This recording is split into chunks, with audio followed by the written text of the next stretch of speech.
자, 오늘은 하나님께서 난감할 때 성도의 기본 자세라는 제목으로 말씀을 주셨습니다.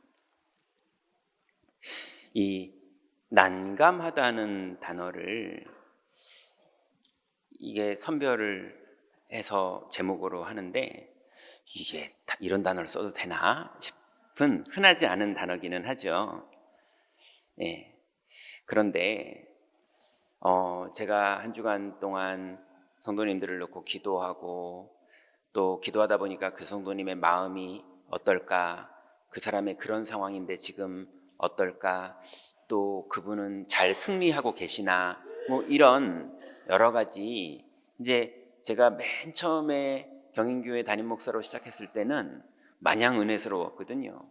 근데 이제 성도님들의 소식과 사정과 가정사와 경제와 산업 얘기, 또 가정 안에 이런 갈등 얘기, 또 뭐 이런 많은 것들을 듣게 되면 이제 담임 목사한테 그게 큰 짐이 됩니다. 그래서 암 걸리나 봐요. 근데 그 짐이 저에게 어떤 하나님 앞에 도전으로 다가오냐 하면 실제로 마음을 담으니까 짐이 되더라고요. 근데 그 짐 앞에서 제가 먼저 확신이 없으면, 그죠? 하나님이 우리를 승리하게 하시고 하나님이 우리를 통해서 이루실 일에 대한 정확한 확신이 없으면 영적으로 강단에서부터 지고 시작할 수도 있겠구나, 이런 생각이 들더라고요. 그러니 사실은 아침마다 기도할 때마다, 매일 기도할 때마다, 또 이렇게 주일날 여기에 앉아서 성도님들 한 분 한 분들을 이제는 제가 보니까 다 보이거든요. 볼 때마다 그분들이 한 주간 동안 현장에서 어떻게 승리하고 돌아오셨을까 궁금하기도 하고, 그러다 보니까 이제 적어도 그분들이 어떤지 이전에 저는 하나님 앞에 승리의 확신이 있어야 되잖아요. 그 힘으로 성도들을 볼 때마다 감사하고, 또 그러고 있는데 오늘 찬양이 너무 힘나게 하고, 그래서 참 감사하다 그러고 있습니다. 그렇지만 성도들 상황에는 난감하겠다, 이런 생각이 들더라고요. 갑자기 질병의 문제가, 갑자기 경제의 문제가, 갑자기 다 약속됐던 거래처에서 일을 다 그르칠 때, 그리고 갑자기 같이 신앙생활하던 사람인데 그 사람에게서 뭔가 배반감을 느끼든지 서운함을 느끼든지 뭐 이런 일이 있을 때, 또 가족 사이에서 또 난감한 일이 벌어질 때 내가 어떻게 마음 자세를 늘 갖고 좋은 마음으로 대하고 있었는데 그 마음에 자꾸 의심이 들거나 아니면은 자꾸 내가 어려움을 당한다는 느낌이 들면, 난감이라는 단어가요, 이러지도 저러지도 못해서 어쩔 줄 모른다라는 단어거든요. 그러니 이러지도 저러지도 못해서 어쩔 줄 모르는 분들을 만나 뵈면 그분들이 둘 중에 하나더라고요. 한 분은 엉엉 울어요. 마음이 힘드니까 그 상황을 운명처럼 그냥 받아들이시더라고요. 근데 안 받아들이는 분이 엉엉 우는 거에 반대가 뭐냐면요, 웃으면서 받아들이세요. 그 말 이해되세요? 그게 자기한테 문제가 안 되는 것처럼, 그렇지만 그냥 받아들이는 게 운명인 것처럼 그냥 허허 웃으세요. 그런데 난감할 때 우리가 운명대로 갈 것이냐, 아니면 난감할 때 우리가 그 상황에서 믿음의 선택과 성령의 인도를 받을 것이냐, 이 부분은 너무나 중요합니다. 그러면 오히려 난감한 그 상황이 축복이 되는 거예요. 자, 그래서 우리가 난감한 일을 만나게 되면 뭐 이런 경우들이라고요, 뭐 사고가 났다든지, 아니면 갑자기 병이 왔다든지, 아니면은 상상도 못했던 일이 터졌든지, 뭐 이런 일이 벌어지면 어떻게 해야 될지 모르는 난감함이, 그게 자녀에게 벌어졌던 본인에게 벌어졌던 그런 일이 벌어지면 난감하죠. 어떻게 이게 웃어야 될지 울어야 될지, 걱정을 해야 될지 정신 똑바로 차려야 될지 이거 난감할 때가 있거든요. 또 여러분 그런 적 없으십니까? 갑자기 승진을 하거나 갑자기 멍석이 깔아져서 내가 감당하지 못할 일인데 높은 자리로 올라가면요 난감합니다.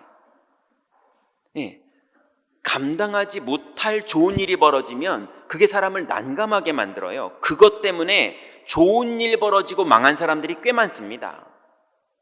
맞죠? 역대의 대통령 중에도 있고요. 뭐 여러 가지 기업들도 마찬가지고요. 좋은 일이 자기한테 벌어진 건 맞는데 거기에서 감당을 못해서 오히려 그 기업을 어렵게 만들거나 자기의 인생에 완전히 평가가 감당 못하는 사람으로 평가가 되는 이런 일들이 사람들에게 있습니다.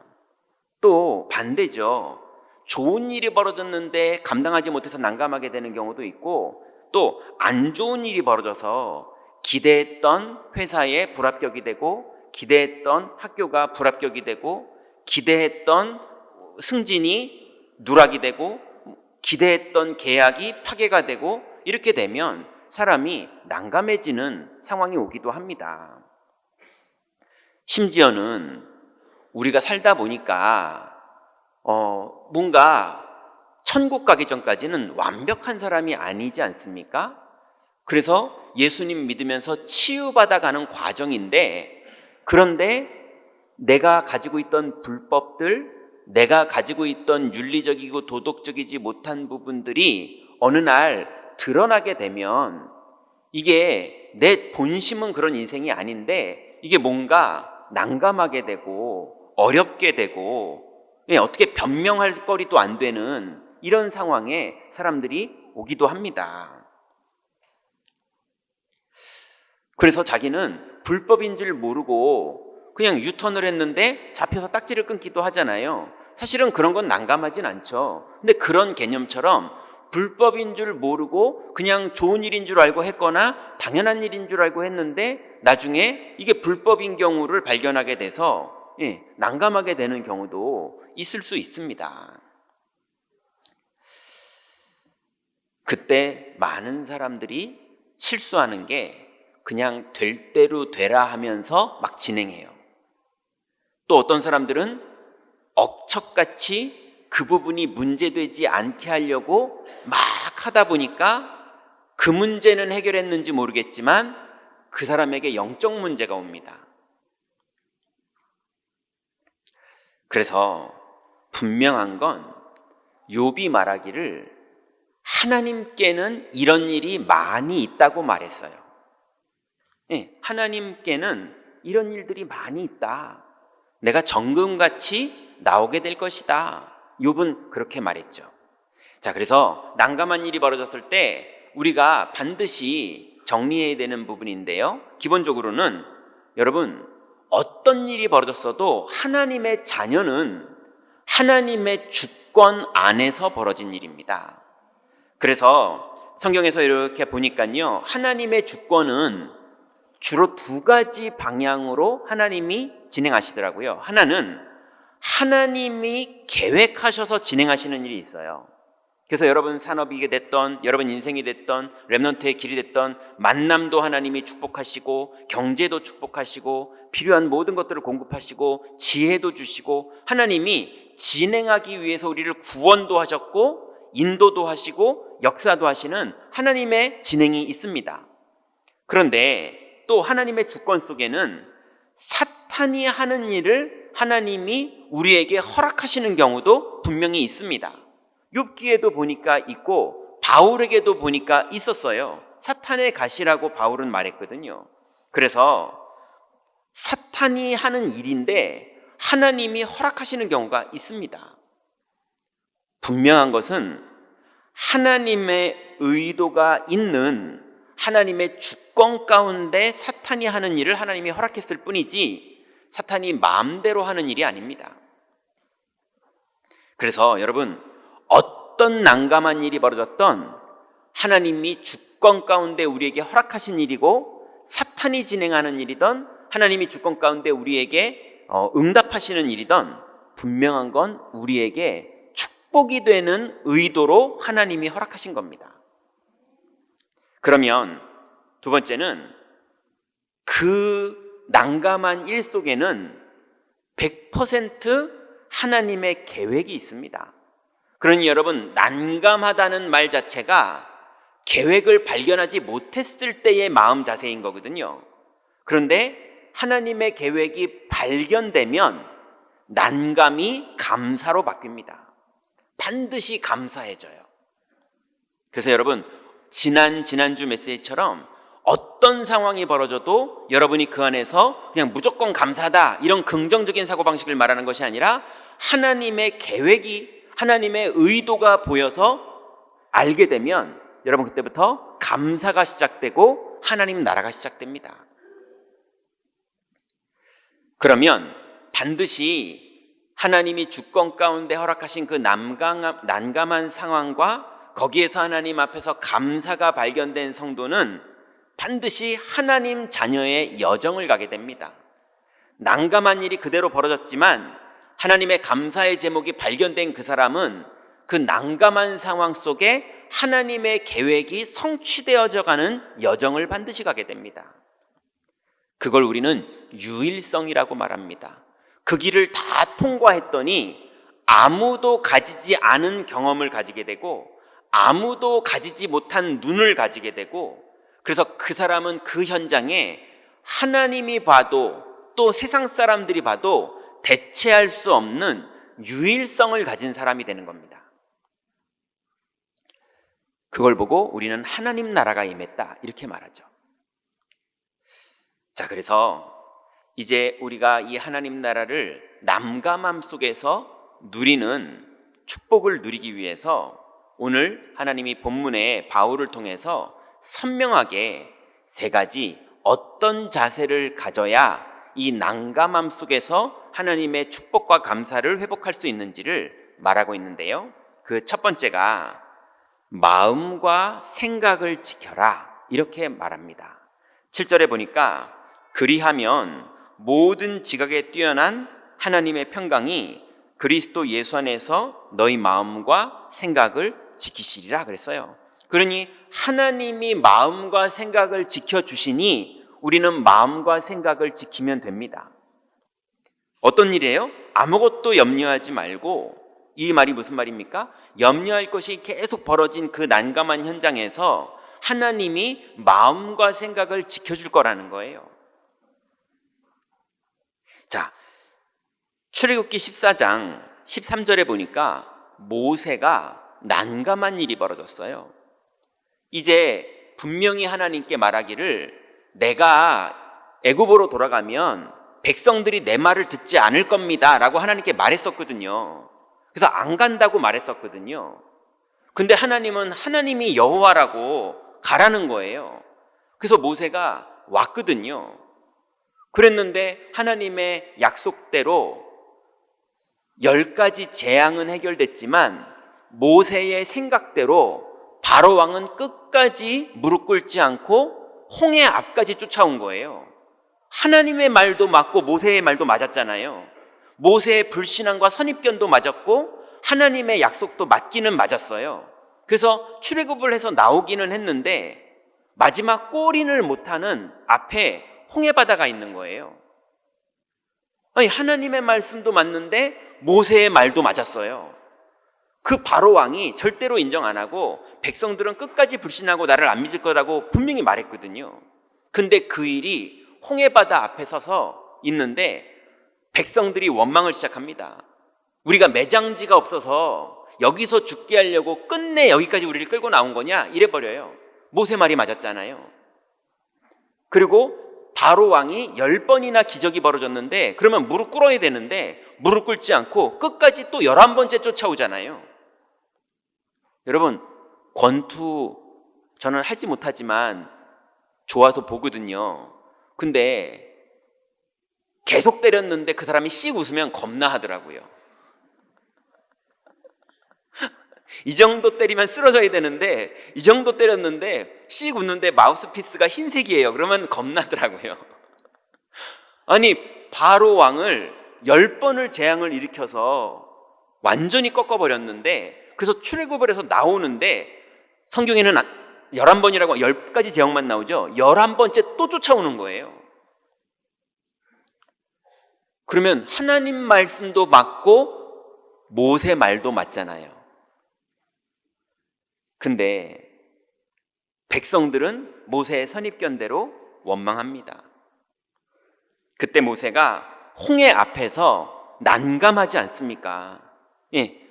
예상도 했던 일이고, 근데 하나님도 역사하고 계시고, 그래서 하나님 말씀에 순종을 했는데 내가 했던 그 불신앙과 예상대로 그게 현명함인지 불신앙인지 모르겠지만 그 일이 벌어졌잖아요.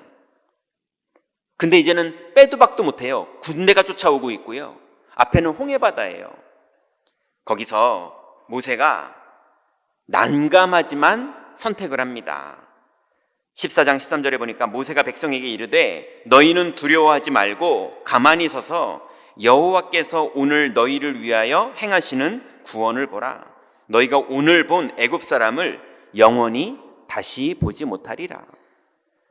왜냐하면 하나님의 약속을 모세는 믿었어요. 현실도 보이지만 주권자가 누군지 모세는 믿고 있었어요. 그래서 하나님의 주권과 하나님의 약속을 붙잡고 난감한 상황 속에서 모세는 선택을 했습니다.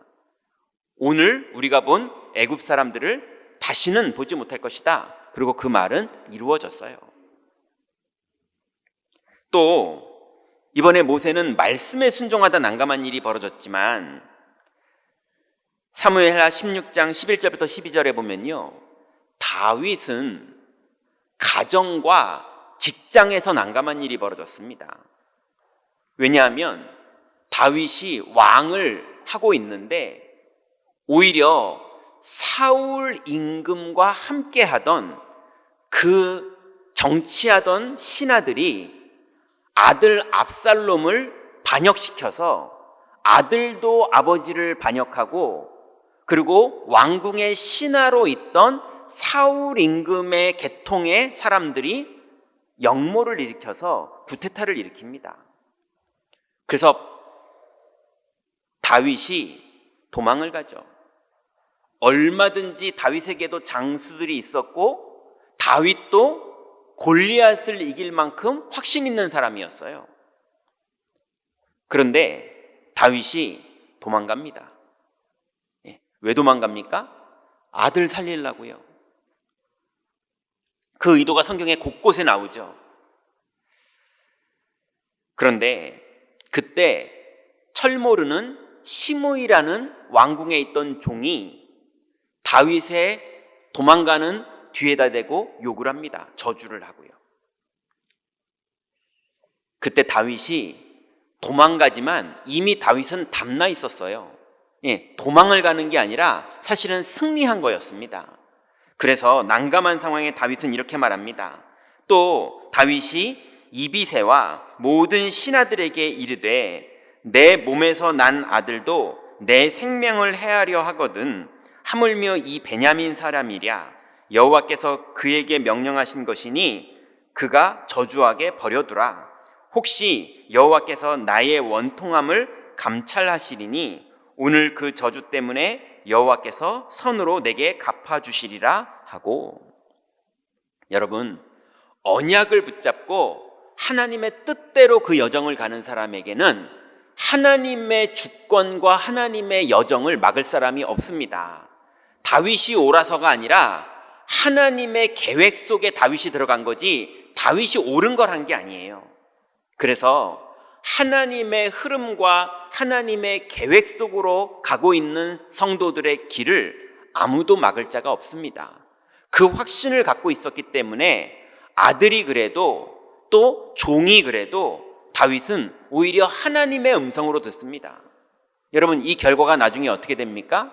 다윗이 드디어 왕궁을 세우고 성전을 건축할 때 왕궁 안에 있던 모든 간신들은 그때 정리가 다 끝나서 나가고 다윗은 충신들과 함께 전 세계에 유례없는 성전 건축과 이스라엘 역사상 아무도 경험해보지 못한, 그 이후로도 아무도 경험하지 못했어요. 가장 넓은 영토, 가장 부강한 경제, 가장 온 백성이 믿음으로 하나 되는 국가를 이루었던 시대가 다윗 시대입니다. 그래서 오히려 그 심의의 저주의 소리를 다윗은 언약을 붙잡고 가는 여정이었기 때문에 이미 확신이 있었고 오히려 참고하는 하나님의 소리로 들었어요. 여러분, 현장에서 하나님의 주권을 믿고 승리하시기 바랍니다. 그리고 다니엘도 난감한 상황이 벌어졌죠. 왜냐하면 간신들이 왕을 속여서 왕 외에 다른 신에게 기도하거나 절을 하면 사형을 시키는 법을 왕을 잘 설득해서 통과를 시켜서 조서에, 공식 문서에 왕의 도장이 찍혀버렸어요. 근데 그러면 다니엘은 이때부터 정시기도를 할 수가 없거든요. 왜냐하면 이제 고향에서는 멀어졌고 이 바벨론에서 성전을 향해서 하루에 3번씩, 왜냐하면 그때는 하나님이 편재한다고 믿지 않았고 성막에 계셨거든요. 그때 구름기둥, 불기둥, 성소에 하나님이 함께 하셨거든요. 그러니 그 성소를 향해서, 그 성막을 향해서, 언약궤를 향해서 다니엘은 하루에 3번씩 감사하면서 기도했던 사람인데 이걸 못하게 된 거예요. 여러분, 당장 주일마다 이제 교회를 못 나오게 되는 법이 도장에 찍혀버리면 어떻게 되겠습니까? 그러면 사형을 당하는 법이 도장에 찍혀버리면 여러분은 어떻게 하겠습니까? 다니엘은 지금 그렇게 된 거예요. 난감한 일이 벌어졌어요. 그때 여러분 잘 아시죠? 다니엘 6장 10절에 보니까 다니엘이 이 조서에 왕의 도장이 찍힌 것을 알고도 자기 집에 돌아가서는 윗방으로 올라가 예루살렘으로 향한 창문을 열고 전에 하던 대로 하루 3번씩 무릎을 꿇고 기도하며 그의 하나님께 감사하였더라 그랬습니다. 여러분, 결과 어떻게 된지를 아시잖아요. 당연히 승리합니다. 그러니 여러분, 어떤 난감한 일이 벌어져도 여러분 마음과 생각을 먼저 지키시기 바랍니다. 두 번째는, 이제 마음과 생각이 지켜졌다면 여러분 당연히 두 번째는 균형을 잡으세요. 8절에는 이렇게 말합니다. 끝으로 형제들아, 무엇에든지 참되며 무엇에든지 경건하며 무엇에든지 옳으며 무엇에든지 정결하며 무엇에든지 사랑받을 만하며 무엇에든지 칭찬받을 만하며 무슨 덕이 있든지 무슨 기름이 있든지 이것들을 생각하라. 이 무슨 말입니까? 여러분, 어떤 일이 벌어져도 참되게 행동하세요. 어떤 일이 벌어져도 영적으로 경건해서 하나님 앞에서 선택하세요. 어떤 일이 벌어져도 옳은 선택하시고, 어떤 일이 벌어져도 정결하고 사랑받을 만하고 칭찬받을 만하고 덕을 세울 만하고 사람들이 기억해서 본받을 만한 그런 선택을 하라고 오늘 바울은 말합니다. 여러분, 균형을 잡아서 상하 좌우, 위에도 보시고 하나님 뜻도 보시고 아래도 보셔서 사람들의 입장도 보시고 좌우도 보셔서 옆에 있는 동료들, 상황들, 불신앙하는 사람들, 믿는 사람들 다 포함해서 보세요.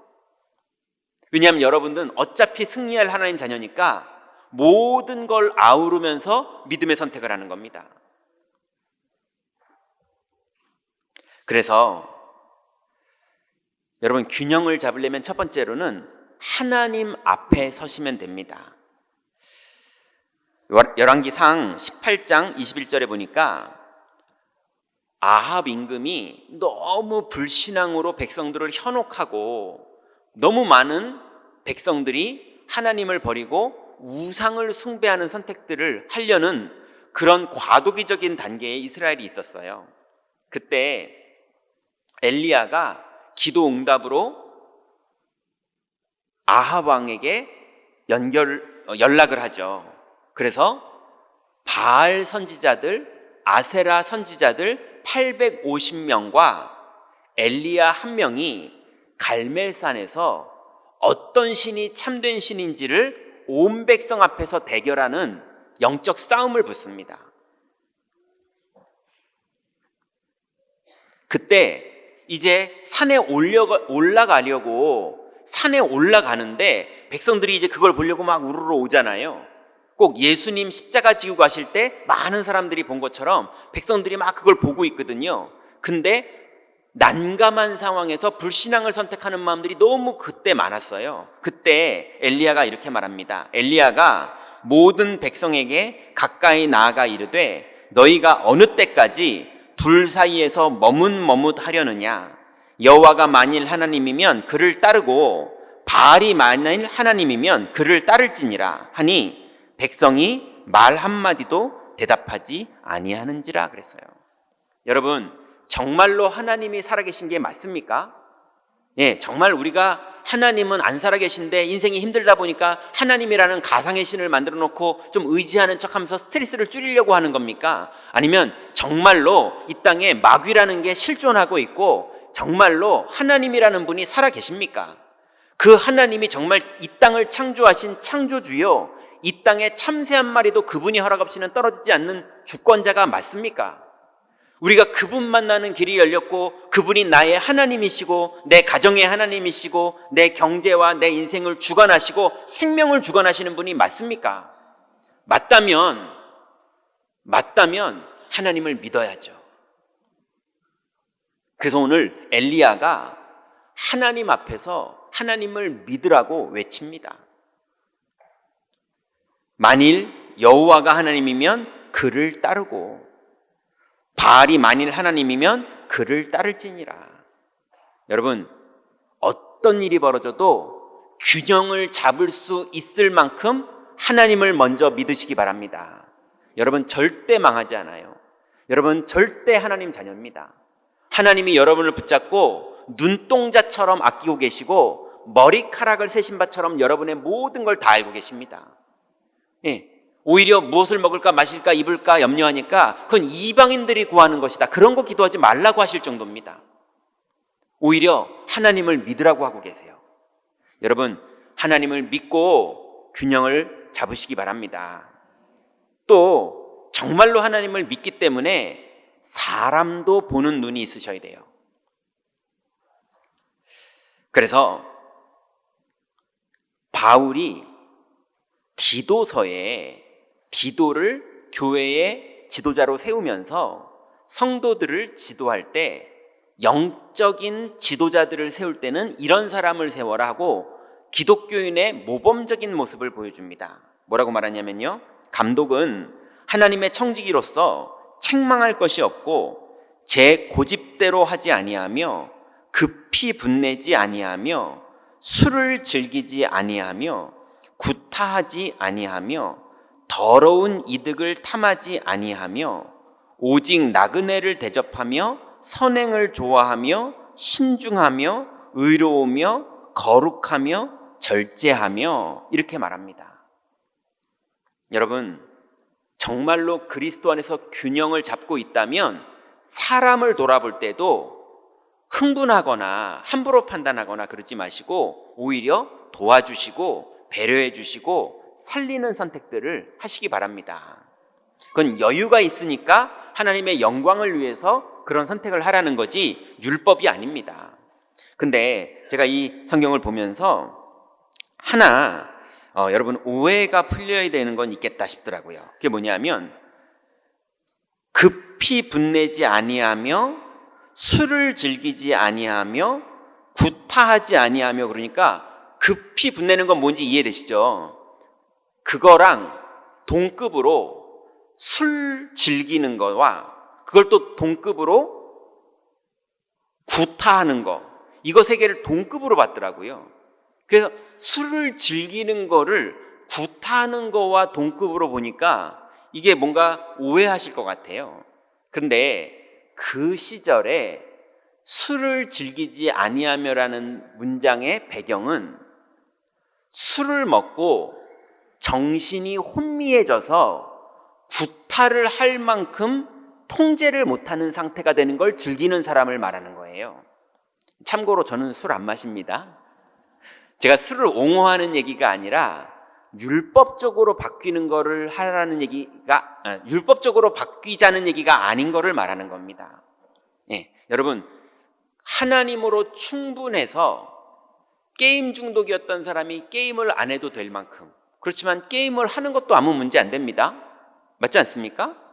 예, 그것처럼 술도 얼마든지 먹을 수 있습니다. 먹으면 지옥 간다, 그런 거 아닙니다. 그런데 그것을 감당 못해서 실수를 하고 정신이 혼미해질 정도로 가고 정신이 혼미해지는 걸 즐기는 정도로 가는 거라면, 그러면 그 사람에게 난감한 일이 자꾸 벌어집니다. 그러니 여러분, 그리스도 안에 깨어있는 선택을 하는 도구로, 그래서 하나님의 영광이 되는 도구로 술을 사용하시기 바랍니다. 또 세 번째는요, 균형을 잡으려면 하나님 앞에서도 서야 되고 사람 앞에서도 서야 되고, 그러면서 하나님의 흐름을 따라야 됩니다. 하나님은 우리의 산업을 인도하시는 흐름이 있어요. 하나님은 우리의 가정을 인도하시는 흐름이 있어요. 또 하나님은 내 인생을 인도하시는 흐름이 있고요. 그리고 하나님은 우리의 자녀들을 인도하시는 흐름이 있고 우리의 부모님을 인도하는 흐름이 있습니다. 그러니 만약에 남자 성도님 한 분은요, 여러 개를 보셔야 돼요. 하나님이 주권 가운데 우리 아이를 지금 어떻게 인도하고 계시는지도 보셔야 되고요. 그러면서도 내 산업의 현장을 하나님이 어떻게 인도하시는지도 보셔야 되고요. 그러면서도 나를 하나님이 어떻게 인도하시는지도 보셔야 되고요. 그래서 여러 군데를 하나님이 어떻게 인도하시는지를 보는 눈이 우리에게 있어야 됩니다. 그걸 흐름이라고 말하는 거예요.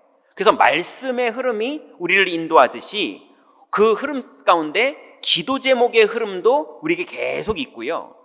그 흐름 가운데 우리 가정의 하나님의 흐름, 내 직장의 하나님의 흐름, 나를 변화시키시는 하나님의 흐름, 이 흐름이 있습니다. 그래서 그 흐름을 보면서 균형을 잡으시면 돼요.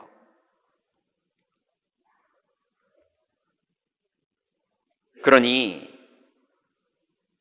여러분, 이제 하나님께서 마음과 생각을 지키는 축복을 주셨다면 이제 여러분의 현장에서 균형을 잡고 하나님 앞에서도 서시고 또 사람도 균형 있게 보시면서, 그러면서 여러분이 흐름 가운데 자녀도 직장도 여러분 개인도 흐름 가운데 성령의 인도를 받는 그 균형 있는 하나님의 축복 속으로 들어가시기 바랍니다. 세 번째입니다. 그러면 이제 하나님 앞에서 마음과 생각을 지키고 그렇게 난감한 상황 속에서 균형을 딱 잡게 되면 이제 그 다음부터 뭐 하면 되냐면요, 배운 대로 행하면 됩니다. 9절에 보니까 너희는 내게 배우고 받고 듣고 본 바를 행하라. 그리하면 평강의 하나님이 너희와 함께 계시리라 그랬어요. 예, 여러분, 여기서 평강의 하나님이 너희와 함께 계시리라는 하나님이 없다가 그때 나타나시는 걸 말하는 게 아닙니다. 여러분과 이미 함께 계세요. 심지어는 여러분이 불신앙하고 방황하고 있어도 함께 계십니다. 그런데 여러분이 이제 하나님 앞에서 정말로 여러분이 복음으로 배운 것들을 실제 믿음으로 행할 때, 다니엘처럼 뜻을 정할 때, 그때 하나님은 본격적으로 언약을 이루시는 여정을 여러분에게 허락하십니다. 그래서 성도는 하나님의 현장의 파수꾼입니다. 제가 몇 주 전에 하나님 감사합니다, 오늘도 예배 가운데 성령으로 임하여 주옵소서 주일날 그렇게 기도를 했는데 하나님이 야, 내가 이 교회를 먼저 세웠고 너를 내가 부른 거다. 네가 나를 임하라 그런다고? 네, 주님이 임한 곳에 저를 부르신 거거든요. 그러면 똑같습니다. 하나님의 계획이 있는 곳에 여러분을 하나님이 취직을 시키신 것이고 여러분의 산업의 그 현장은 하나님이 여러분을 거기에 보낸 겁니다. 여러분의 학교, 여러분의 가정, 여러분의 여정, 하나님이 거기에 여러분을 파송한 겁니다. 그래서 여러분은 현장의 파수꾼이고 여러분은 현장에서 하나님의 망대입니다. 다윗이 왕궁을 세워놓고 지역 곳곳에 1000군데의 망대를 세우고 그 망대에서 왕과 계속 소통했고요. 그 망대는 현장의 상황들을 돌아봤거든요. 여러분, 하나님 나라의 비밀을 누리는 망대로 여러분의 현장에 여러분을 세운 걸 믿으시기 바랍니다. 그래서 여러분은 현장의 파수꾼이요, 망대입니다. 그래서 하나님의 계획과 하나님의 관심이 모두 여러분에게 있어요. 왜냐하면 하나님의 구원 계획이 그 현장에서 이루어질 거거든요. 그러니 여러분, 어떤 일을 당해도, 난감한 일이 벌어져도 여러분이 모르고 상황을 못 읽었다 뿐이지 하나님의 계획은 진행되고 있으니 염려하지 마시기 바랍니다. 그래서 여러분, 배운 것만 하면 되는데 배운 게 뭡니까? 우리가 배운 건 예수님이 딱 3가지 남기셨어요. 오직 예수 그리스도. 요한복음 14장 6절에 보니까 내가 곧 길이요 진리요 생명이니 나로 말미암지 않고는 아버지께로 올 자가 없느니라 그랬습니다. 여러분, 어떤 일이 벌어져도 오른쪽을 선택해야 되냐 왼쪽을 선택해야 되냐, 그건 여러분 하나님 앞에서, 사람 앞에서, 흐름 안에서 지혜롭게 선택하면 됩니다. 어떤 거를 선택하든 예수님은 뭐라고 그러셨냐면 그게 길이 아니라 내가 길이다 이러셨어요. 여러분, 어떤 일을 하시고 어떤 선택을 하셔도 그리스도 예수 안에서 선택하시기 바랍니다. 그게 우리의 길이에요. 그게 오직 예수 그리스도입니다. 또 두 번째는 오직 하나님 나라를 예수님이 우리에게 가르쳐 주셨어요. 우리가 부름받은 것도 하나님 나라가 우리에게 임했기 때문에 우리가 그리스도를 영접하고 구원을 받은 게 하나님 나라의 능력이었습니다.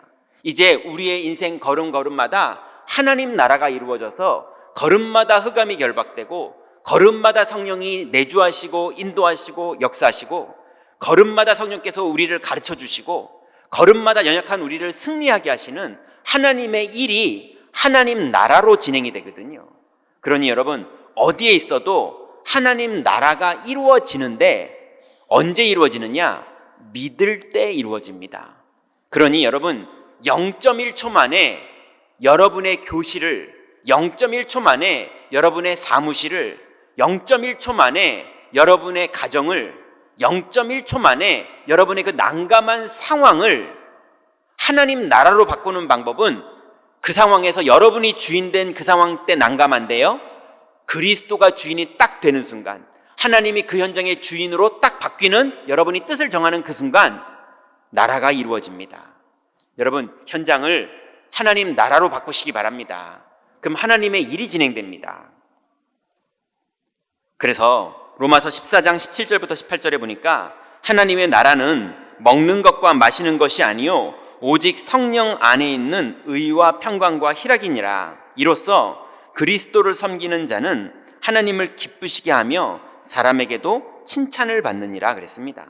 그래서 하나님 나라는 먹는 것과 마시는 것처럼 육신적으로 기적 벌어져서 뭐가 잘된 것, 그건 하나님 나라의 열매지 하나님 나라 자체가 아닙니다.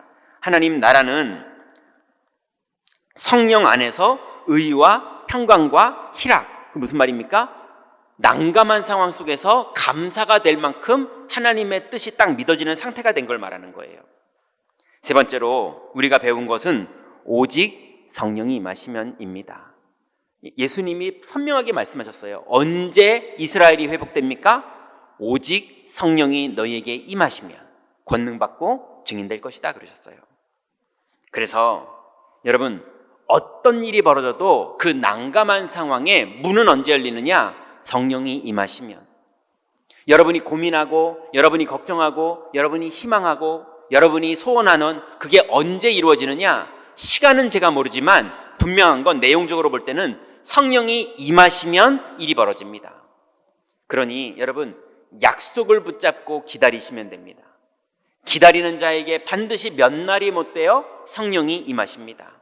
그러니 여러분, 절대로 여러분의 선입견대로 두려워하지 마시고 난감해하지 마시고 그때 오히려 자세를 선명하게 딱 잡으셔서 난감한 그 상황에서 오히려 응답받는 전문가가 되시기 바랍니다. 그래서 여러분, 평생을 난감할 때마다 성령의 인도함 받는 게 전문성이 돼버리면 여러분 평생에 어떤 난감한 일이 벌어져도 당연히 승리하게 됩니다. 그래서 난감한 일 앞에 능숙한, 난감한 일 앞에 영적으로 능수능란한 그런 복음의 비밀을 가진 성도의 축복을 누리시기 바랍니다. 결론입니다. 여러분, 이제 난감한 일이 벌어졌을 때 첫 번째로 마귀에게 틈을 주지 마세요. 에베소 4장 26절부터 27절에 보니까 분을 내어도 죄를 짓지 말며 해가 지도록 분을 품지 말고 마귀에게 틈을 주지 마라. 여러분, 어떤 일이 벌어져도 마귀에게는 틈 주지 마시기 바랍니다. 나만 손해잖아요. 그리고 두 번째는요, 오히려 난감한 그 상황 속에서 하나님의 주권을 믿고 하나님의 계획을 발견해서 감사를 찾으시고 회복하시기 바랍니다. 데살로니가전서 5장 18절에 보니까 항상 기뻐하라, 쉬지 말고 기도하라, 범사에 감사하라, 이것이 그리스도 예수 안에서 너희를 향하신 하나님의 뜻이니라 그랬어요. 세 번째는요, 여러분 어떤 일이 벌어져도 결론 먼저 지세요. 승리를 확신하시기 바랍니다. 고린도전서 10장 13절에 보니까 사람이 감당할 시험 밖에는 너희가 당한 것이 없나니 오직 하나님은 미쁘사 너희가 감당하지 못할 시험 당함을 허락하지 아니하시고 시험 당할 즈음에 또한 피할 길을 내사 너희로 능히 감당하게 하시느니라. 여러분, 하나님께서는 감당하지 못할 일을 허락하지도 않으시고 여러분이 감당해야 되기 때문에 허락하신 사건입니다. 그 사건을 발판으로 오히려 운명에 빠지는 것이 아니라 사탄의 틈이 되는 것이 아니라 완전히 그 난감한 상황을 밟고 승리하시는, 감당하시는 하나님 자녀의 축복 속으로 다 들어가시기 바랍니다. 기도하겠습니다. 하나님 감사합니다. 이제 우리 모든 성도들 주님과 동행하며 다윗이 또 모세가 다니엘이 난감했을 때마다 오히려 완전히 하나님의 축복 속으로 들어갔던 것처럼 우리 성도들의 한 주간의 모든 여정, 우리의 평생의 모든 여정이 난감한 상황이 벌어지는 것이 오히려 우리에게 축복이요 응답받을 시간표요 하나님의 축복이 진행되는 시간표가 될 줄 믿사오니 믿음으로 승리할 수 있도록 축복하여 주옵소서. 예수 그리스도의 이름으로 기도드렸습니다. 아멘.